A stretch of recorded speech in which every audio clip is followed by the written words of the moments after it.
Assalamualaikum warahmatullahi wabarakatuh. Jumpa lagi dengan channel Muhammad Andra Sonapolan berbagi cerita. Ini saya akan membacakan ayat di Al-Baqarah awal yang menyatakan penolakan dari ayat ini terhadap orang yang mengaku beriman. Jadi alhamdulillah saya mendapat hikmah bedanya antara orang beriman dan orang tunduk.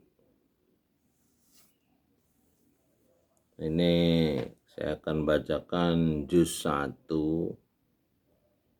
dari kitab ini, surat 2 ayat 8. A'udzubillahi minasyaitonirrajim. Bismillahirrahmanirrahim. Wa minan nasi man yaqulu amanna billahi wa bil yaumil akhir wa ma hum bimu'minin.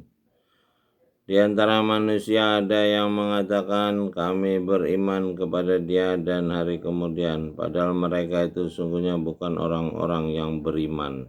Nah, ini jelas ayat 8 Al-Baqarah. Jadi memang ada perbedaan antara orang beriman dan orang yang mengaku-ngaku beriman. Ini kita lanjutkan dulu.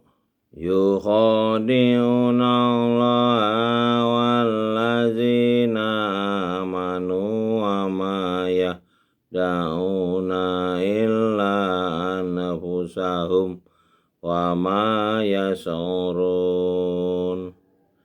Mereka hendak menipu Allah dan orang-orang yang beriman, padahal mereka hanya menipu dirinya sendiri sedang mereka tidak sadar.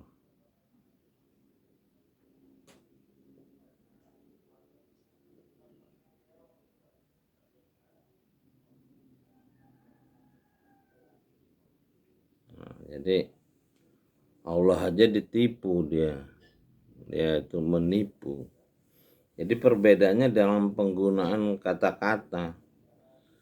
Jadi kalau orang beriman itu dia sudah bisa membedakan benar salah. Itulah furqon.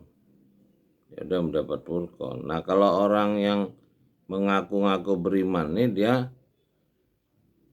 enak apa enggak? Dia bukan masalah benar salah. Misalnya berzina itu kalau orang beriman tahu itu benar atau salah, itu dilarang mendekatinya. Tapi kalau orang yang mengaku-ngaku beriman nih, dia menggunakan enak apa enggak. Jadi makanya banyak kasus sekarang nih, misalnya di pesantren, orang-orang yang ngaku kiai, orang-orang yang mengaku ulama, di tempat-tempat itu ternyata banyak orang-orang yang mengaku-ngaku beriman. Ya seperti Senokor Gronya dulu Belanda. Ternyata dia utusan Belanda, ditambah lagi mereka membawa orang-orang yang Arab Hadramaut itu yang mereka perlakukan seperti orang-orang yang ulama. Nah, inilah mereka menyebarkan hadis-hadis palsu. Jadi orang kalau beriman sama kitab ini, baca dari pangkal sampai akhir dengan artinya, dia akan mendapat furqon kalau dia baca terus minimal 7 kali seperti tawaf. Nah, kalau orang yang mengaku-ngaku beriman, dia nggak mau membaca kitab ini, dia nggak mau paham karena kitab ini tidak menyentuhnya kecuali orang-orang yang dibersihkan, orang-orang yang jujur. Ya seperti Nabi terakhir Muhammad SAW digelari Al-Amin. Baru 5 tahun dia menjauhkan diri, konsentrasi, kontemplasi, baru dia mendapat petunjuk. Jadi bedanya dengan orang yang ngaku-ngaku beriman itu, dia nggak sungguh-sungguh untuk mempelajari, mendekatkan diri kepada pencipta langit dan bumi. Jadi ikronya itu nggak jalan belajarnya. Jadi memang makanya pertama turun itu ikro, belajar. Ikro bismi Rob. Nah, baca dengan nama Rob kalau yang mau belajar. Bukan bismillah.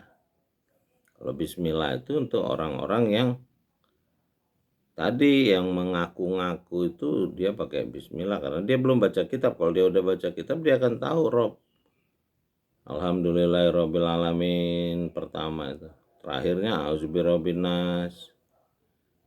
Doa-doa para nabi di dalam kitab ini menggunakan Rob, Robbana atina fid dunya hasanah wa fil akhirati hasanah wa qina adzabannar. Jadi orang yang paham Rob, paham kitab ini dia akan bismi Rob.